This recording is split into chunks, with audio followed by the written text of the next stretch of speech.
So we'll get that started. Okay. And Alex is admitting people who are still coming in. So I will just get us started. Today, we are, well, I'll introduce myself a little bit. My name is Jennifer Douglas. I'm an assistant professor at the University of British Columbia iSchool in Vancouver, BC. And I live and work on the traditional, ancestral, and unceded territory of the Musqueam people, who are my neighbors, very close neighbors here as well. I'm going to ask each of my co-presenters to briefly introduce themselves, and we'll also do land acknowledgements. Each of the pictures that you see on this slide here is a picture of where we are, where we're speaking to you from. So I'll pass it over to, who was I passing it over to first? Alex. Okay, great. Alex, you go ahead. Hi, everyone. I'm Alex Alisauskas, and I'm a librarian at the University of Calgary, and have been one of Jennifer's research assistants for almost 4 years now, soon coming to an end, but hopefully not forever.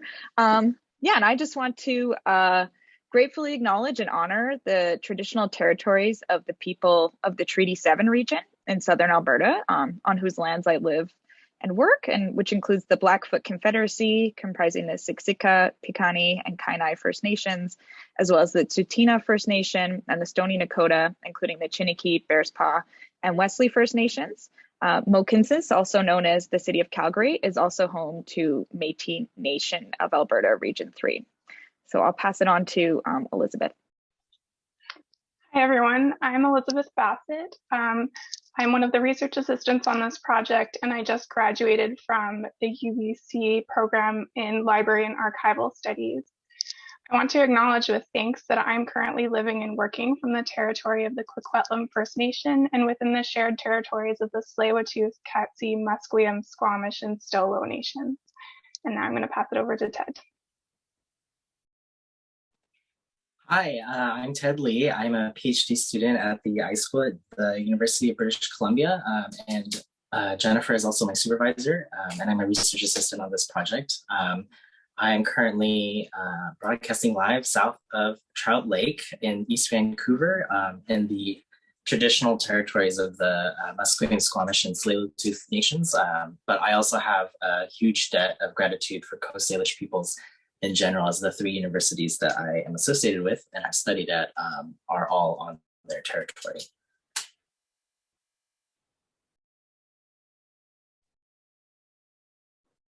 Oops. Sorry. Before I go any further too, I want to acknowledge that we, as a research group right now, our presentation will be talking about grief and bereavement, and we are doing so in the context right now of a massive outpouring of grief and bereavement over the discovery, the not unexpected discovery of multiple unmarked grave sites at Indigenous residential schools across the country. And so I want to, as we acknowledge the territories on which we work and live, I also want to acknowledge our shared grief and extend our sense of care to those communities as well who are working through this grief, which is and should be the grief of all Canadians. Today, what we want to do in this session is to use some of the time. We have 2 hours on the schedule. I don't know if we'll actually take the whole 2 hours. It'll be up to us at the end in discussion, I think. But we want to do a couple of things. We want to introduce some of our research project and our findings, or what I'm sort of thinking of as understandings, because findings sounds like kind of the wrong sort of clinical kind of word for what's happening in this project. But mostly we want to introduce this research project and these understandings so that we can think a little bit about some of the values that are underpinning and animating our research process, and also especially so that we can talk together, hopefully, about the challenges of doing emotionally demanding or difficult research. And so I think those of you who are at the previous session, Let's Talk About Death in the Archives, will probably find some resonances here as well. Some of the things that we hope to be able to talk about in a Q&A at the end of this session are to be able to share some of these experiences of working with difficult records, of doing emotionally demanding research or emotionally demanding archival work. And then thinking also about some of the strategies that we have employed and that you have employed to help you or to help ourselves work through this kind of work and research. So I'm going to start. I will introduce the research project, and then after I've done that, Ted, Elizabeth, and Alex are each going to reflect a little bit on the process of being involved, on the process of doing this research and of being involved in a project that has been emotionally demanding for all of us and in different ways and at different times. So as an introduction to the research project, the research project that we're talking about today is called Conceptualizing Record Keeping as Grief Work, Implications for Archival Theory and Practice. And I'm grateful for funding that I've received from the Social Sciences and Humanities Research Council of Canada to conduct this research. It's a project that started officially in 2018, but has its roots in research that I've been doing in different capacities since about 2013. So the formal project, the Conceptualizing Research or Record Keeping as Grief Work, which we sort of affectionately refer to as CRAG-W, which is a terrible acronym, but that's what we're using, has three main components of what would sort of conventionally be called data collection, but which I think for reasons that will become apparent later in the presentation as well, I'm trying to sort of move away from this kind of a term data collection. But these three phases included they were sort of done consecutively. The three phases were one, interviews conducted with bereaved parents about their record keeping practices. And I'll talk about each of these in a little bit more detail. Secondly, interviews with archivists and records professionals about grief as part of archival work. And then thirdly, archival research in bereavement collections. And so here we were looking at collections that were formed or shaped in response to a grief experience. And so we were thinking, again, as with the interviews with bereaved parents, about creators' work in creating records as a response to grief. So we have creators creating records, working with records as a response to grief, and then we have archivists thinking about records and how grief is involved in their records work. So I'll talk a little bit just briefly about each of these phases, and some of this work is more advanced than other parts of the project. So the interviews with bereaved parents, what we did for these was we conducted semi-structured qualitative interviews. Some were conducted online, some were conducted face-to-face in person, and some were conducted through a written interview script. So we gave participants options to either schedule an in-person face-to-face interview with us, to schedule an online face-to-face interview, or to respond to the interview questions in writing. The women that we spoke with, they were all women. They all identified as mothers, and they were all parents of babies who had died either during birth, just before birth, or shortly after birth. So we were looking at prenatal and antenatal death.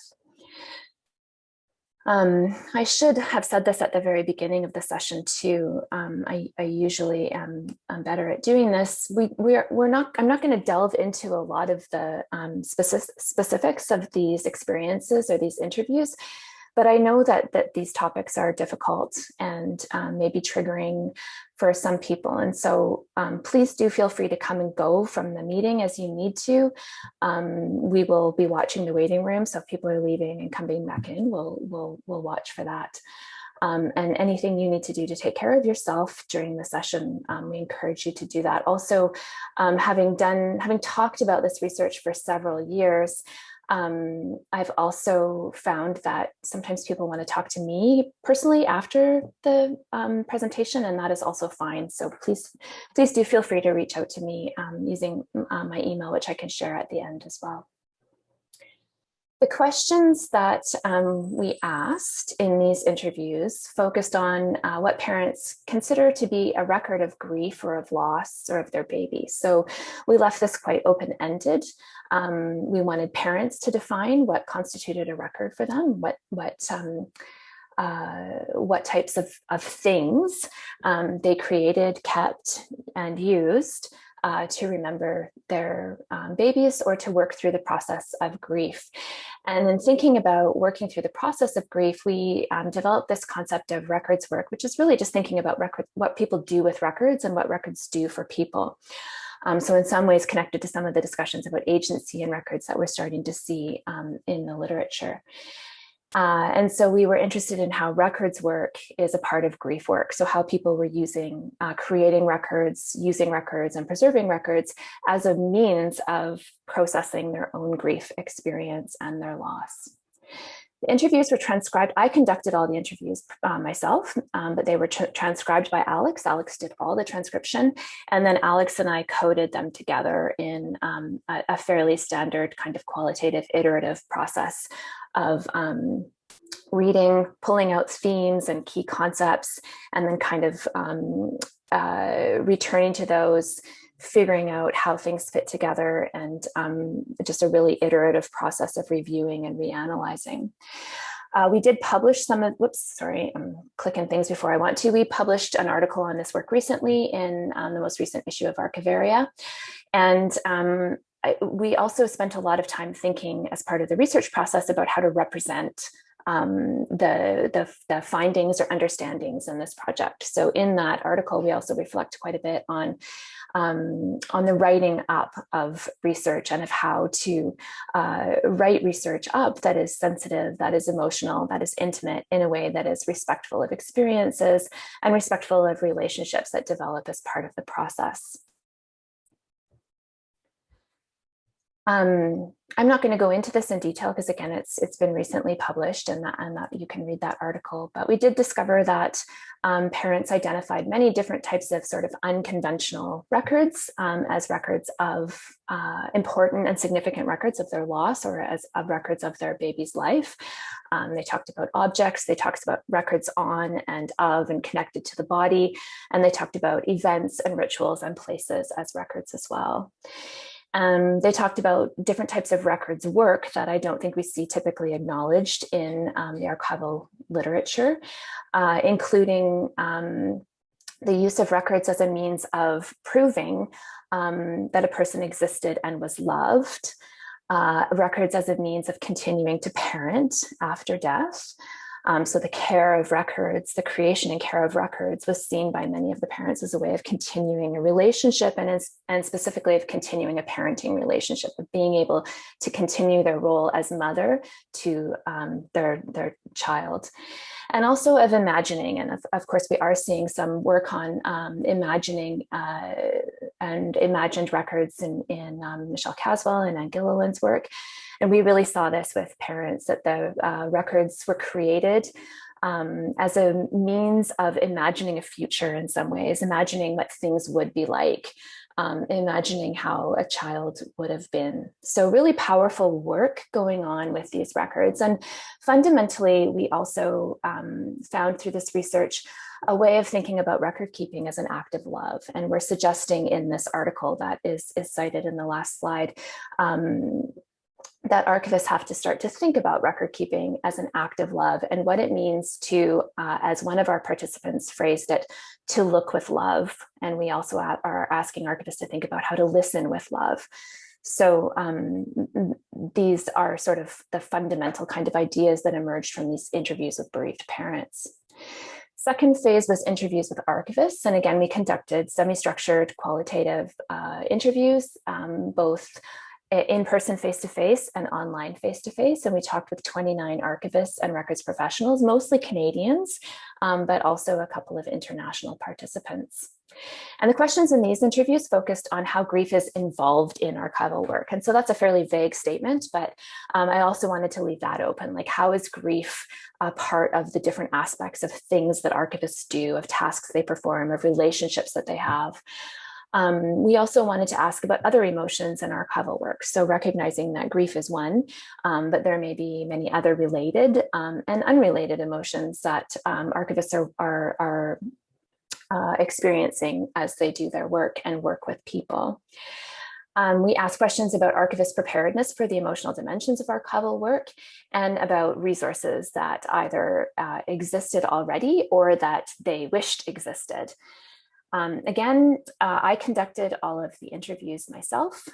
They were transcribed by different members of the research team, by Elizabeth and Alex, and also by Noah Duranso, who is here in the audience, and Christina Manti as well. Actually, I think Christina Manti was involved in the coding and not the transcription.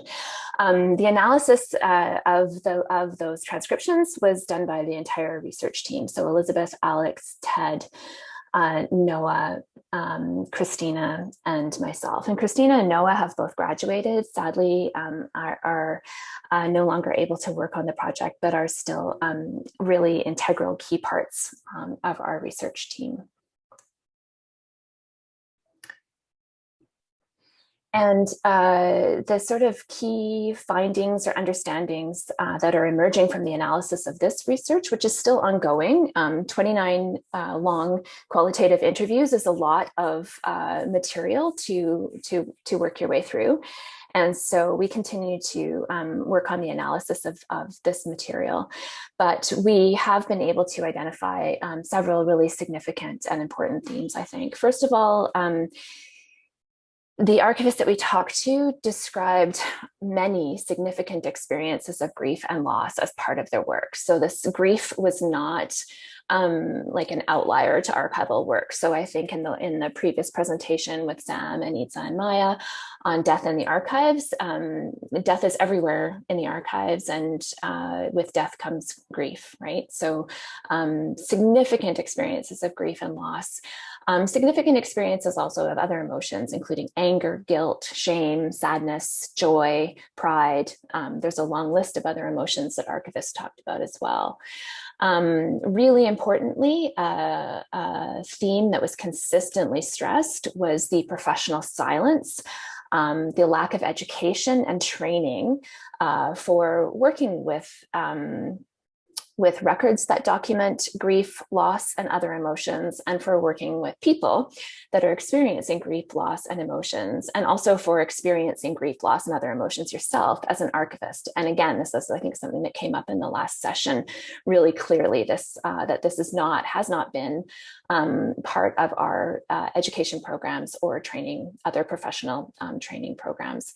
And something that we have certainly begun to talk more about in the last few years, but are still, I think, laboring under some serious silences. Also, it was really important to note that these grief, loss, and other emotions are part of many aspects of archival work. So it wasn't isolated to sort of one archival function. People described experiencing these emotions in appraisal and acquisition, in arrangement and description, in providing reference, in doing records management work, in answering FOI requests, especially in anything involved with working with donors. And I think there's another panel after this one on working with donors that I'm really interested in attending as well, because I think this was very clearly identified as an area that needs more attention in archival education and training, and the thinking about working with people's emotional states and reactions, right? Part of this acknowledgement of the lack of attention to donors and also to other people in the archives, to researchers, to other archivists, to the subjects of records, is the importance of seeing archival work as person-centered and relational. So this also came out very clearly in these interviews that archivists were sometimes surprised by how intensely person-centered their work was, how much of their work involved working with people, developing and nurturing and managing relationships with people, different people.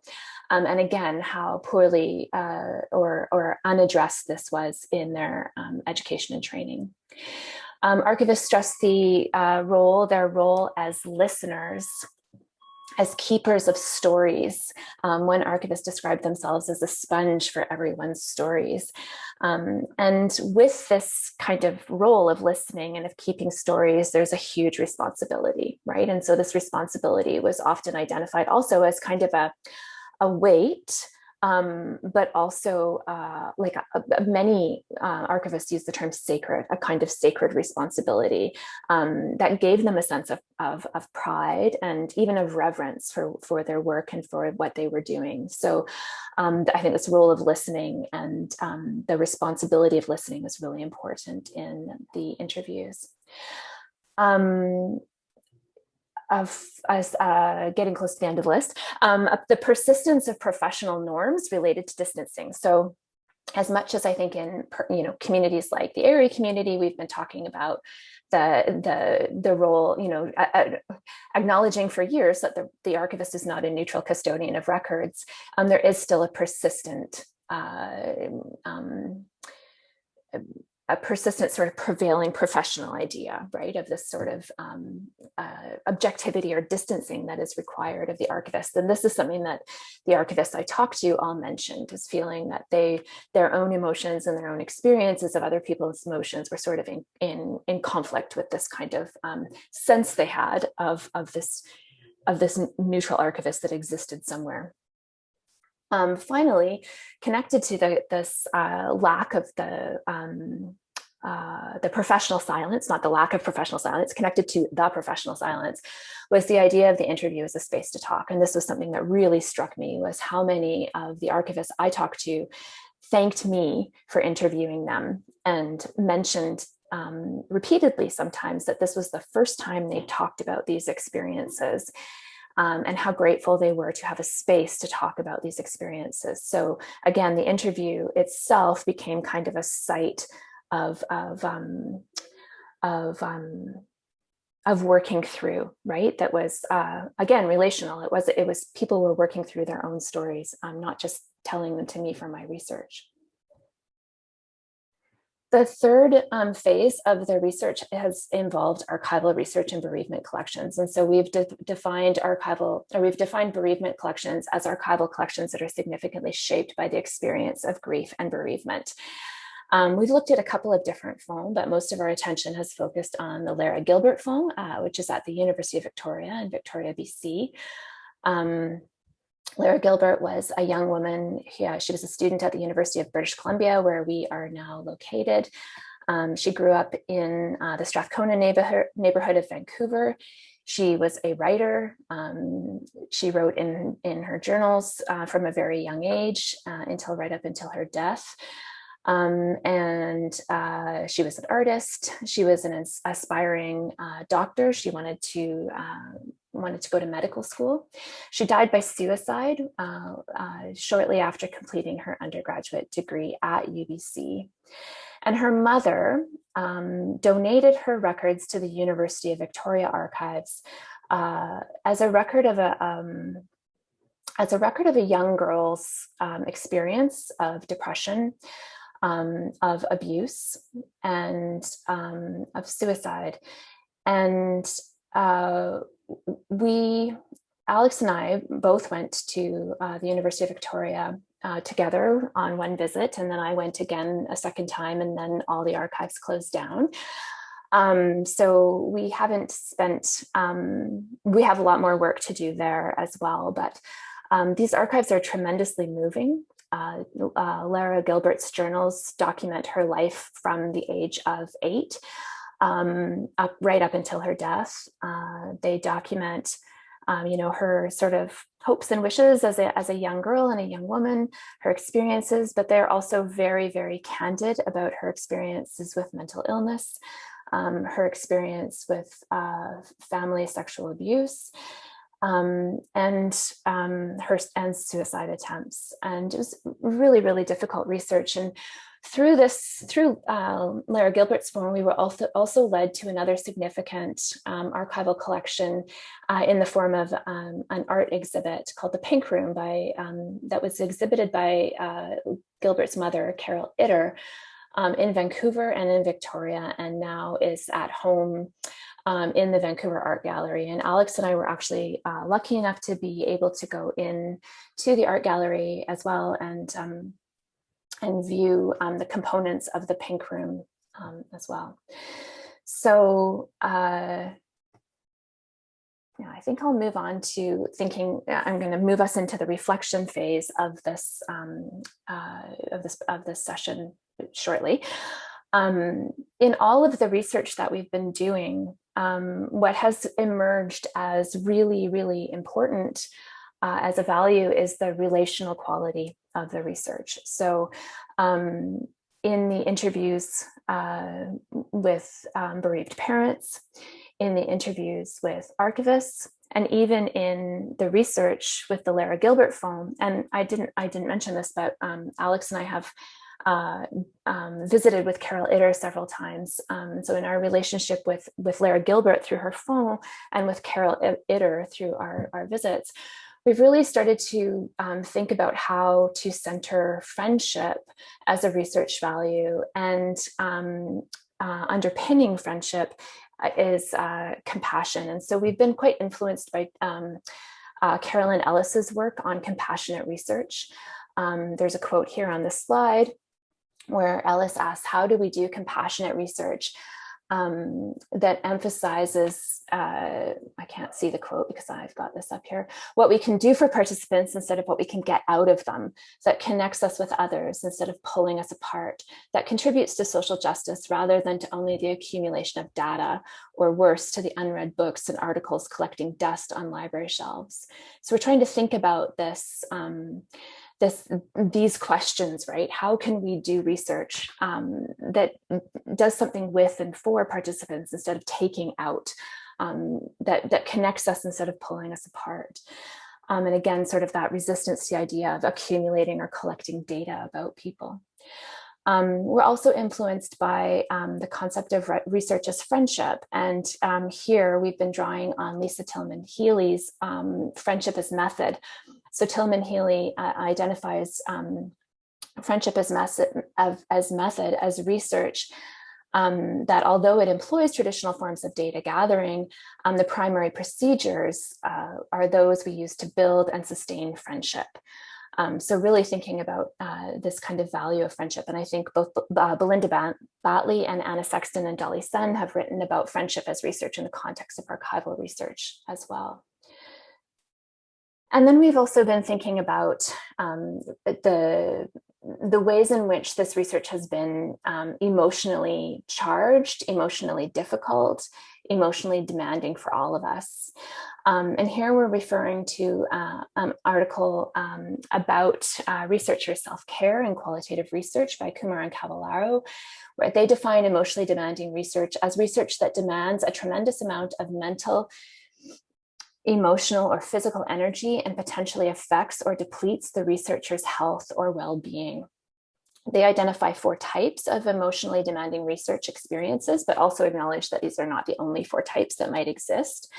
So they talk about research on sensitive issues, so on violence, abuse, mental health, chronic or terminal illness or death. And I think our research has involved many of these sensitive issues. They talk about research that's similar to personal trauma previously experienced by the researcher. And I think we will reflect a little bit more on that as well, on how for some of us, we have experiences of personal trauma that connect us to the experiences of those who are involved in our research. The researcher's experience of traumatic life events while conducting a study, and also unexpected events that arise during research in what was previously not identified as a sensitive issue. And this, I think, reminds me also of the way in the archivist interviews, they talked about how you never know when you're going to encounter something that is difficult or traumatic or causes a grief reaction, right? And it's the same when we're doing research. I think there's situations, events that occur that render research emotionally demanding. I want us to think more about emotionally demanding research, and I think this ARI community is a good venue to do this in. So Kumar and Cavallaro talk about how emotionally demanding research spans academic disciplines. They talk about the way that, because in qualitative research, the qualitative researcher is sort of a research tool. We filter so much of the data we collect through ourselves and through our own interpretation, right? We're a part of this whole process. Our emotions are part of this process, and those emotions can help us, right? They can help us. And we think about compassionate research and research as friendship. Those emotions help us think about how to do research that is relational, that makes us accountable to our research subjects, but they also can pose a threat to our own well-being. Kumar and Cavallaro talk about how this type of threat can occur at all the different stages of research process. And so when we move into the reflections, I think Ted and Elizabeth and Alex will talk about this, but it's often only acknowledged as a kind of like note or addendum to discussions of the research process. It's not something we write up in detail typically, and it's not something that I've so far seen really robustly discussed in our own archival research communities. So I know that I don't think that very much attention is paid to training new researchers and continuing researchers to conduct emotionally demanding research. So I'm hoping that some of this work that we're presenting today might be a way of encouraging some of these discussions. And with that, I want to move into, I feel like I've been talking for a long time. I'm going to pass the mic over to my teammates to think about what we're trying to do here is to think a little bit about, in personal ways, reflect on how our research has been emotionally demanding and what this has felt like for us as researchers. And so Alex is going to start us off with that. So I'm going to mute myself and invite Alex to start her portion. Great. Thanks, Jennifer. So I'll just reintroduce myself for anybody who's come in. I'm Alisauskas, and I've been really privileged to be a part of Jennifer's research team for almost 4 years now, where I've helped sort of on all phases of all parts of the projects, from writing ethics reviews, planning our interview questions, transcribing, coding, working on publishing our findings, and also just, team brainstorming about these research methods that Jennifer was talking about. And when we were planning this presentation, we really saw it as an opportunity, as Jennifer just mentioned, to discuss parts of the research project that have really been central to our process and team discussions. We spent a lot of time talking about how to accurately represent the stories people are telling us, how to ethically conduct interviews, and the emotional impacts on us. And it's been really kind of an enormous part of my participation in this project. And we just want to talk today about the emotional impact and emotional work that goes into doing archival research, but also more generally kind of qualitative research focused on sensitive or sometimes difficult topics, but also more generally, right? I think what this has really surfaced for us is this is a key part of all research, but that when you're dealing with sort of more emotionally laden or intimate topics, then it becomes something you actually need to deal with. So Jennifer mentioned the 4 types of emotionally demanding research experiences that Kumar and Cavallaro explain. And I've definitely experienced all 4 of those while conducting this research. I think most of us have over the last couple of years in terms of loss. However, I think there's an inherent emotional aspect to any research that remains under-discussed, but that's really been central to me. And as we've been working on these sensitive topics with participants who have made themselves so open and vulnerable to us. And really, we're extremely grateful to the parents, to the archivists, to Carol, who have shared with us. We all feel very privileged to be a part of these conversations and hearing your stories. And everyone has made themselves very open and vulnerable. And what that does entail, though, is this tough emotional work of navigating relationships that arise in and through the process of conducting this research.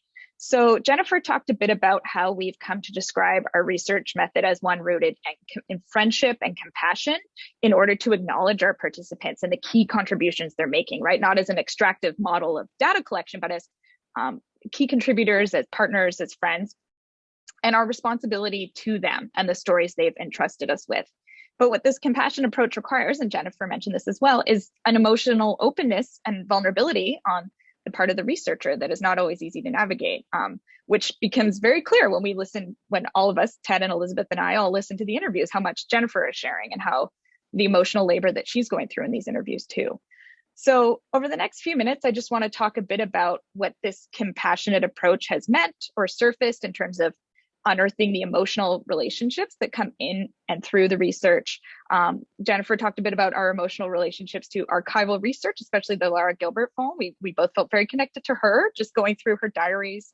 Also, so indirect or direct, are with research subjects as well, direct and indirectly. And I'm going to talk a little bit more about kind of an indirect relationships that I've experienced as a transcriber specifically, relationships to each other on our research team. And also relationships to our those who are close to us, who deal with us as we're working through this research and who are inevitably impacted by the research's impact on us.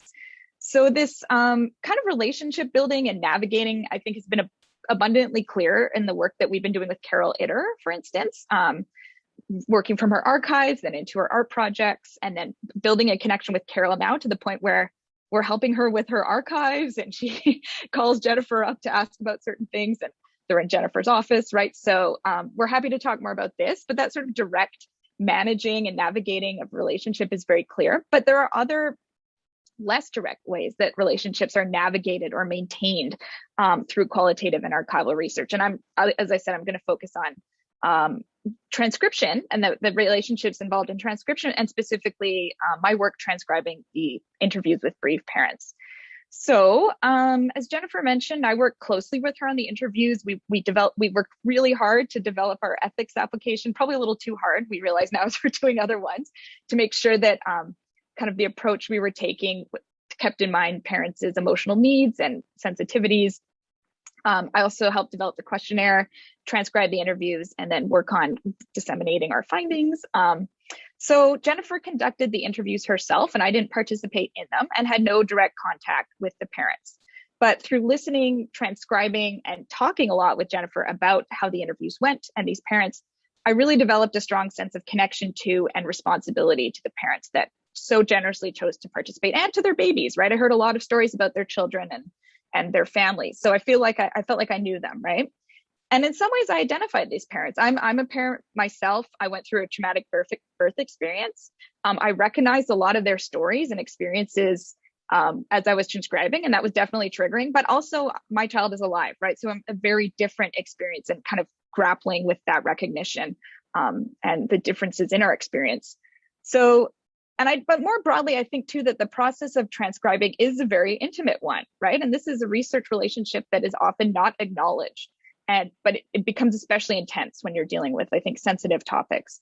So in her article, Challenging Research Practices, Turning a Critical Lens on the Work of Transcription, Susan Tilley argues that although researchers frequently think of transcription as kind of a mechanical or technical act that you can easily contract out to someone else, a transcriber is often a ghost-like but key interpreter and shaper of the research project. So Tilley, she conducted interviews with a transcriber that she had hired on one of her projects, someone she calls Ken. That's not his real name, but in order to consider the unique technical challenges of transcription and the interpretation that inevitably occurs when translating recorded conversations into words on a page. So for instance, he talked a lot about focus groups, and when people are talking over each other, whose words do you prioritize, or how do you signal certain nonverbal cues that are sounds in the transcript, things like that. But Tilley's interviews with Ken, I think, also really shine a light on some of the emotional or relational aspects of transcription work. and especially his connection with those whose words he is transcribing.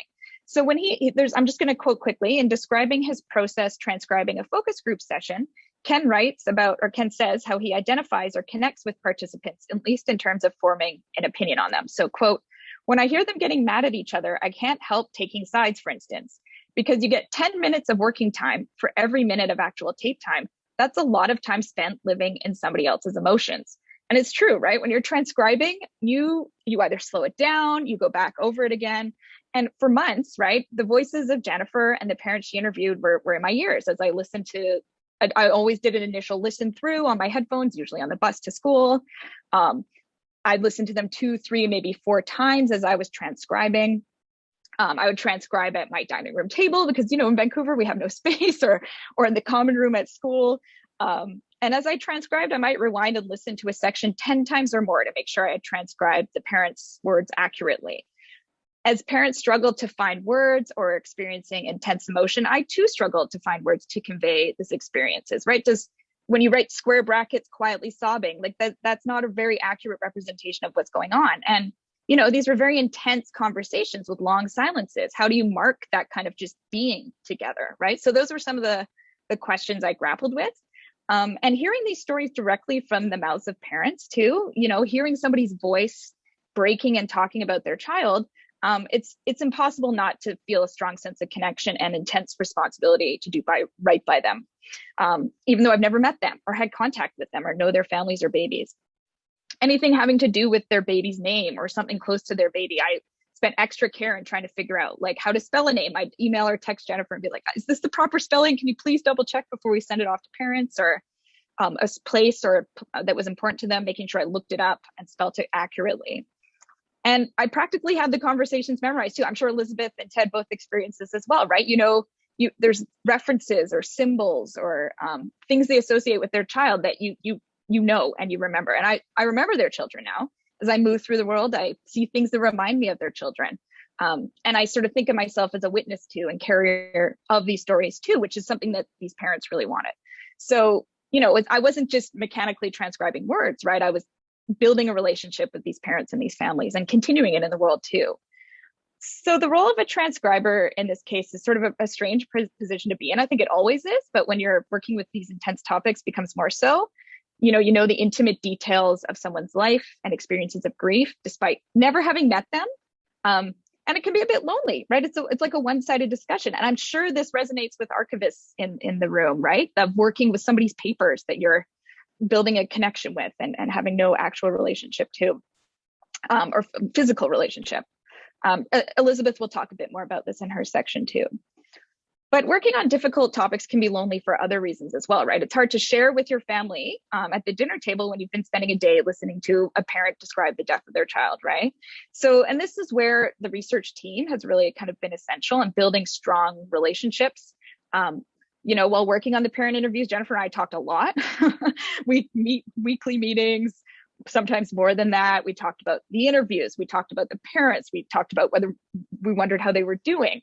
But we also talked about other things, our families, books we've read, like light things too, right? And developing that kind of close relationship was absolutely essential in becoming comfortable and having kind of a sounding board. And we did this too with the archivist interviews process as well. So this emotional connection, as Jennifer mentioned, I think Ted's going to talk about this a bit more too, and sense of responsibility that we're building through this compassionate research method is not always healthy for the researcher. I knew these parents, like the archivist interviews, the parents thought of these interviews as a space to share, to build awareness about stillbirth, especially, and their experience and their babies. So I knew they were anxious to have us working on it, to get their transcripts back, to have our findings published.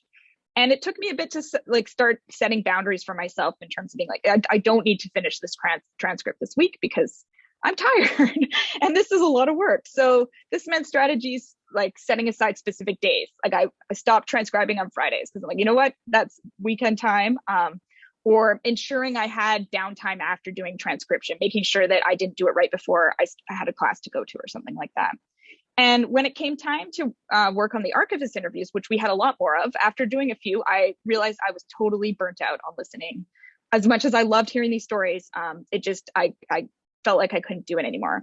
And the strong relationships and connections we build on the research team and support meant that I could take a step away while Elizabeth and Noah were able to transcribe them and then come back to it later if I needed to. So that was sort of an essential part of it too. Yeah, so that's just a few reflections. I think Ted now, I'm going to pass it over to Ted, and he's going to talk a bit more about research as relationships and sort of this boundary setting that we've been talking about too in self-care. Hi, yeah, I will also introduce myself if you joined in late. My name is Ted Lee. I'm a PhD student at the UBC, and Jennifer is my supervisor, and I've also been a research assistant on this project, specifically looking at the interviews of archivists and doing some of the coding and analysis of those interviews. So to kind of open my portion of the reflection process, about a little bit before the pandemic, life threw a couple curveballs at me, and so I started going to therapy. And it was the first time that I have ever actually gone to therapy in any kind of extended way.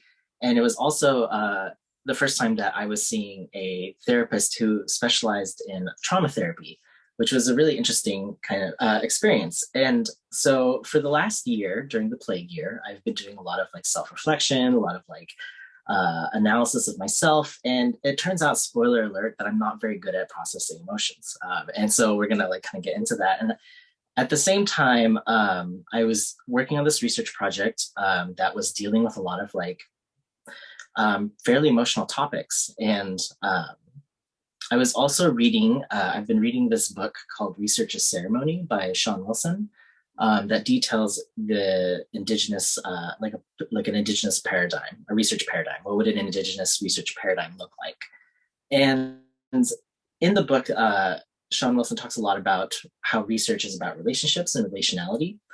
He describes different relationships, different types of relationships, such as like relationships with people, the environment and the land, the cosmos and ideas. Like with people in particular, it's like relationships with each other as colleagues, as working together on a research project together, or also just colleagues in our field, with our audiences, and of course with the people that we're doing research for and with.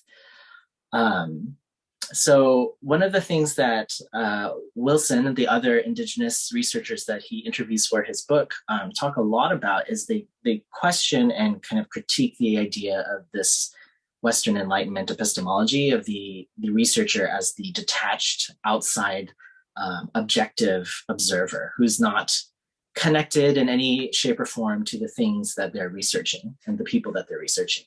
And I think in recent years, there's been a lot of talk about that idea in archives, specifically the archivist as also not a detached observer, but somebody who has a lot of power and a lot of emotional kind of connection with the records that they work with and process. And so I also have been thinking a lot about this as a PhD student, and I was like, well, I can do the opposite. I'm emotionally connected to my research. I'm very open about the fact that I'm emotionally connected to my research. My PhD research is looking specifically at professional identity and among archivists, and particularly like how does that form and what does that look like and how does that make people feel and connect with their work.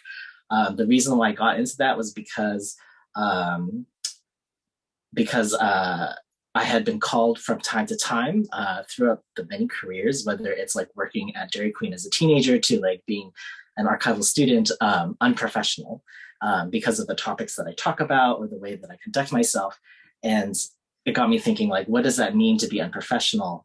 You know, and conversely, what does it mean to be professional? As well as graduating from my master's program in archival studies, watching my cohort struggle to find jobs and navigate this kind of this new professional landscape. Got me thinking about that. And so that's why I got interested in this research. So I had this strong emotional connection. I was like, I can do that. I can be the opposite of the detached the detached objective observer.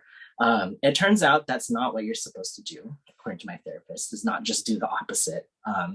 It requires a lot of thought in building these kinds of relationships. And it turns out I'm also very bad at setting boundaries. And so I found myself, especially in the past year, kind of oscillating between two extremes where I'm really excited about the research and I want to do all the, do as much as I can. And then the next week or two, I'm completely burnt out and I just don't want to like touch it. I don't want to think about it because of how emotionally burnt out I was. And of course, that's not a healthy relationship to have with your research. So my therapist and I have been talking about boundaries and setting boundaries and communicating boundaries and enforcing them. So if we have a relationship with our research, then that would mean that a healthy research relationship would have healthy boundaries.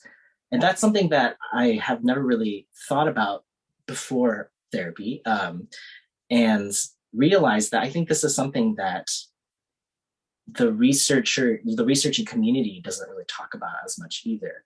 I think part of it is because it's kind of difficult to think about, like, how do you set boundaries? What does it mean to set boundaries, and what does it mean to like enforce them? Because especially if you get into the research because you have an emotional connection, it can be really difficult to set boundaries when you feel like you need to continue working for other people, particularly for other people. And it's, I think, very easy for us to develop a kind of codependent relationship with our own research. Certainly, it's not like academia is well known for its work-life balance. So it's really easy for us, I think, especially for a lot of us who are really emotionally connected to our work, to develop an unhealthy codependent relationship. I'm still learning and navigating these things. And so I don't really have like a lot of like good suggestions other than go to therapy, maybe.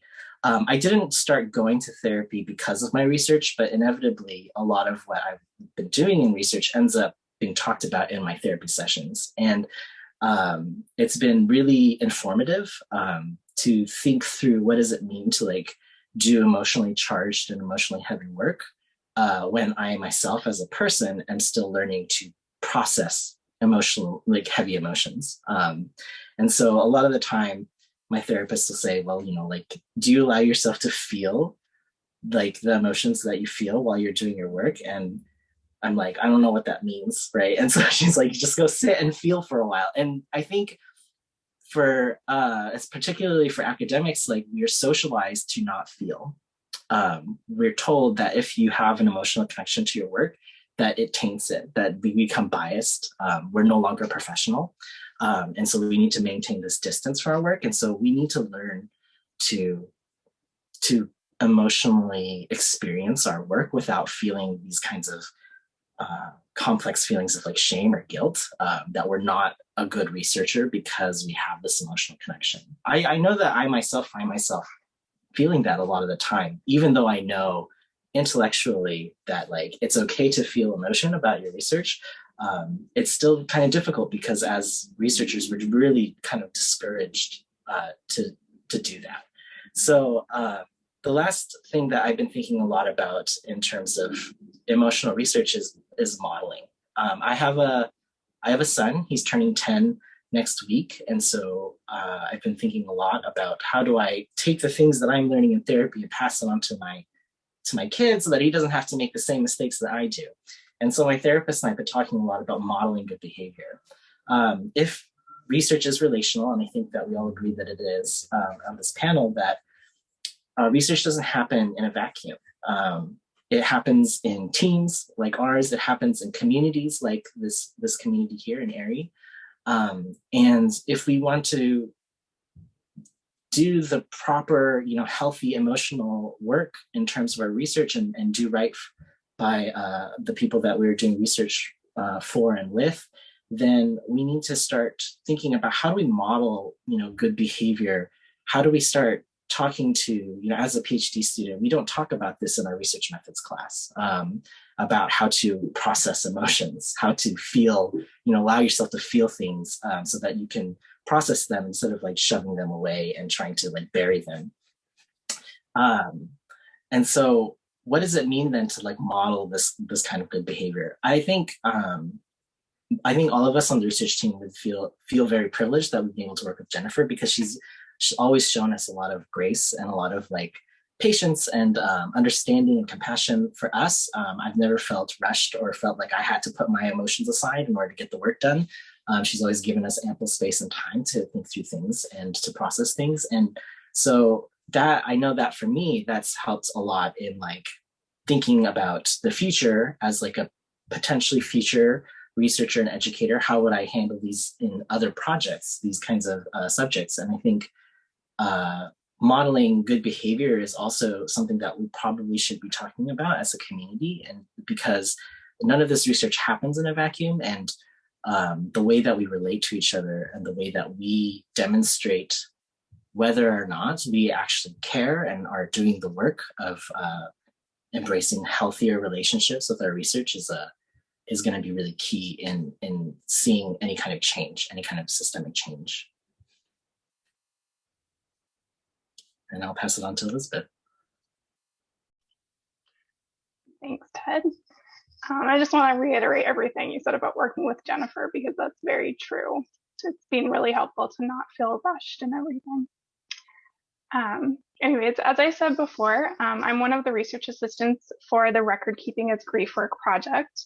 A lot of my work for this project has consisted of transcribing the archivist interviews, and once that was done, coding them.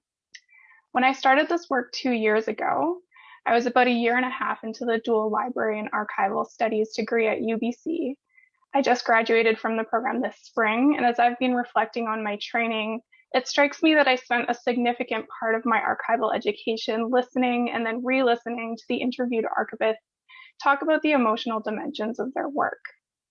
And because I listened to archivist after archivist unequivocally state that their educations did nothing to prepare them for this emotional side of the profession, I really appreciate how lucky I've been to listen to the interviewees share how they navigate grief, loss, and a realm of other emotional experiences.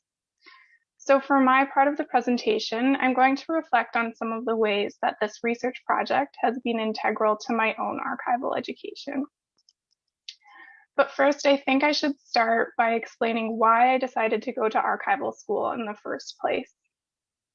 Before coming to UBC, during my last degree program, which was in English, I worked a co-op job at a small community dance archives, which was run by a volunteer committee of retired dancers and dance teachers. Having had no formal training and very minimal experience with archives, this job caught me off guard in many ways. For example, I wasn't really expecting the frequency with which people shared personal stories about illness or loss with me, and I wasn't at all sure what to say, feel, or do when I was asked to conduct an oral history interview with someone's dying mother. In addition to being emotional, the job often felt very awkward.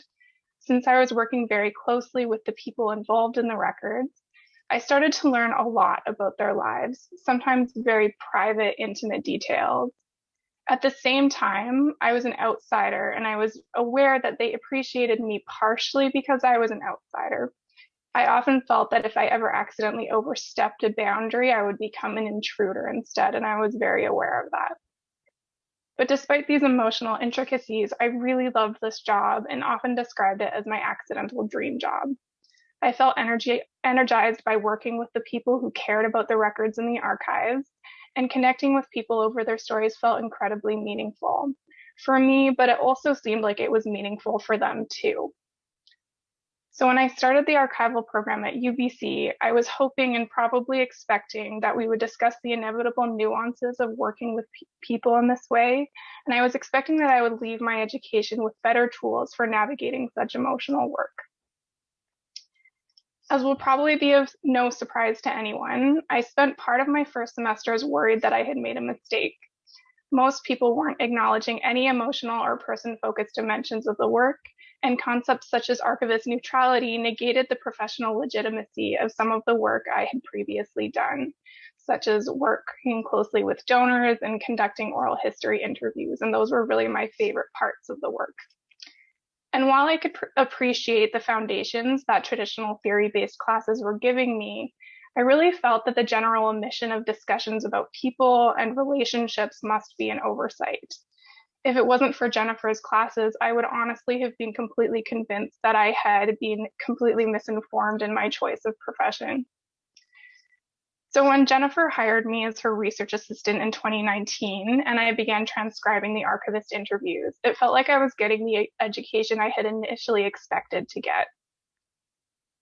Even though I had only worked in an archives for a short time myself, listening to the interviewees felt validating, as many of the archivists discussed experiences that resonated with my own.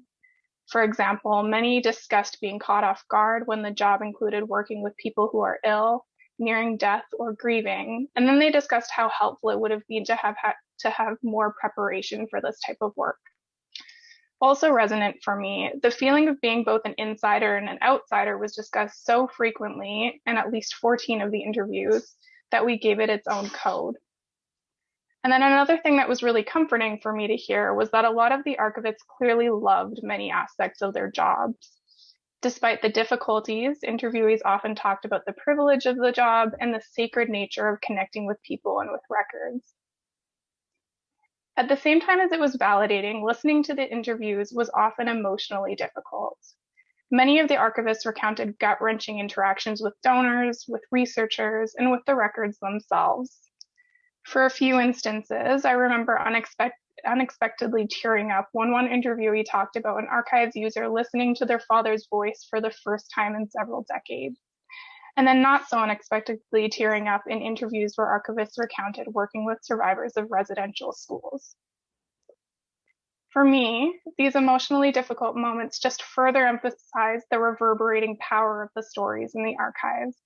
Here I was sitting at my desk and staring at my laptop screen, listening to an archivist who I'd never met before tell a story about a person or a record that I would never lay eyes on. And even from that removed space, I still found myself profoundly moved.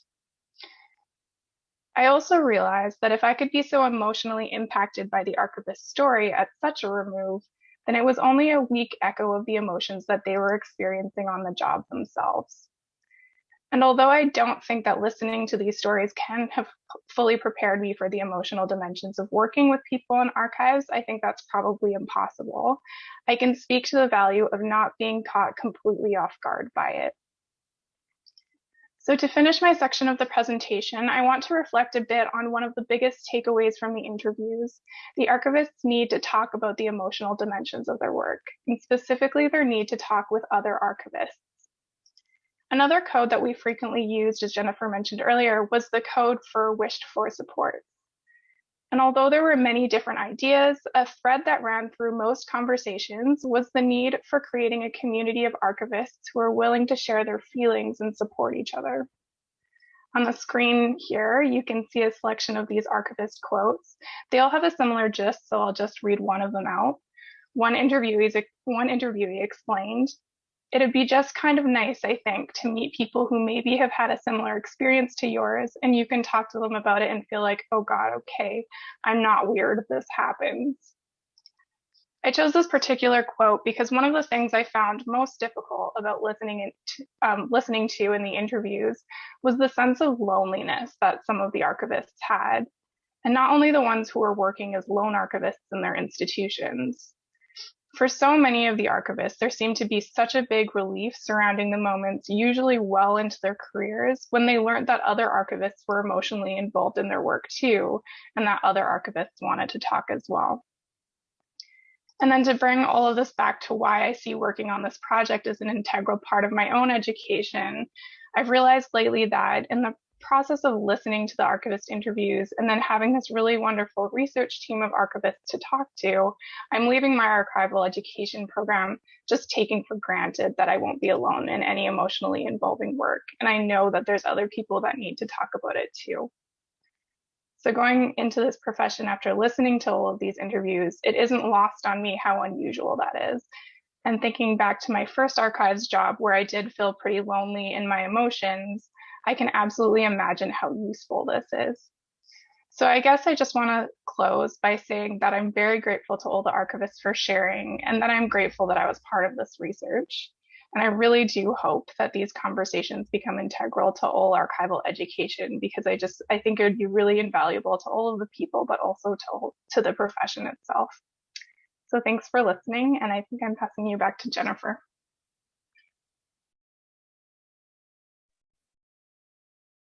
Thank you so much, Alex and Ted and Elizabeth, for sharing those reflections. It's really an interesting experience to hear in this way also you're thinking about your experiences on the project. I'm gonna keep this really brief so that we can move into some discussion too as a group. But I wanted to, I'm not going to talk a lot about my own experience as a researcher, I think. I have talked about that in different spaces, about how my research has been prompted by my own experience of the traumatic death of my daughter, her stillbirth, and the ways that in some ways I've had to, in order to survive in academia, I've had to figure out a way to make my life, my research too, because there was nothing else I could think of how to do. So I think that fits into some of the different categories that Kumar and Caballero talked about. But today I just want to briefly reflect before we go into the Q&A on my experience as a research supervisor, because that is also something that I've not received any training for, and I'm going into kind of blindly and just sort of feeling my way along. And I think that my team has been very kind in saying nice things about me as a supervisor, but it's really, it really has been sort of feeling my way blindly, trying to think about, I want to be able to think about more together, like how do we prepare student research assistants and how do we prepare PhD students and master's students doing this kind of research? And that's a question that Alan asked earlier in the chat as well. And how do we know when we are prepared or when they are prepared, right? Like at what point do we know we're prepared to do this kind of research? I've been reflecting a lot on the blind spots in institutional ethics applications, which are entirely designed to cover a university's ass, basically, right? And so they're concerned with the well-being, the risk and harm that could come to research subjects. And you know, cynically, I think that's related to liability. But what are the considerations of risk and harm to members of the research team, right? This is not something Alex talked about, how we labored over the ethics application for our project, and we never put anything about our own well-being or you know, how to mitigate risk and harm to ourselves, and especially for me as the principal investigator, the PI on the project, my responsibility to my research team, right? So I think this is a huge blind spot in institutional ethics applications as well. Alex and Ted and Elizabeth all talked about slowing down, and this is something that has like is just tremendously, there's so much tension in the academic world and thinking of slowing down, right? And I haven't hesitated to slow this research down in places where we've needed to, and it has been very slow at times. But there's so much pressure on production, right? There's so much pressure from granting agencies, from the tenure and promotion process, all through academia on going fast, right? And getting results out. So thinking about some of the tension around slowing down. And then again, I just want to stress sort of the importance that has been raised throughout these reflections too, on debriefing and talking and having a research team, and how valuable. We were joking, we met last week and we sort of talked about all sorts of stuff that had nothing to do with the area panel for a really long time, and then, you know, started talking about the area panel. But then, like Alex said, that's part of our way of being in relationship with each other, right? And that's why we can have other types of discussions as well, I hope. And I'm always aware of the power imbalance that exists in this relationship, where I am a supervisor, and you know, each of Alex and Ted and Elizabeth have all mentioned feeling able to talk with me and, you know, ask to slow down or ask to do something new. But I also am aware that you know, there are things that maybe you don't want to talk to me about, or you don't want to ask me about, or times you haven't felt you could do that. And so that power imbalance is something that is really, really central to all of this as well, right? And thinking about not just my research, my experience as a researcher doing this type of experience, difficult research, but my experience as a research supervisor. I'd really like to open things up. I think we have like kind of a manageable size. It's pretty big, but it's gotten a bit smaller. I think maybe people have had to go and do other things.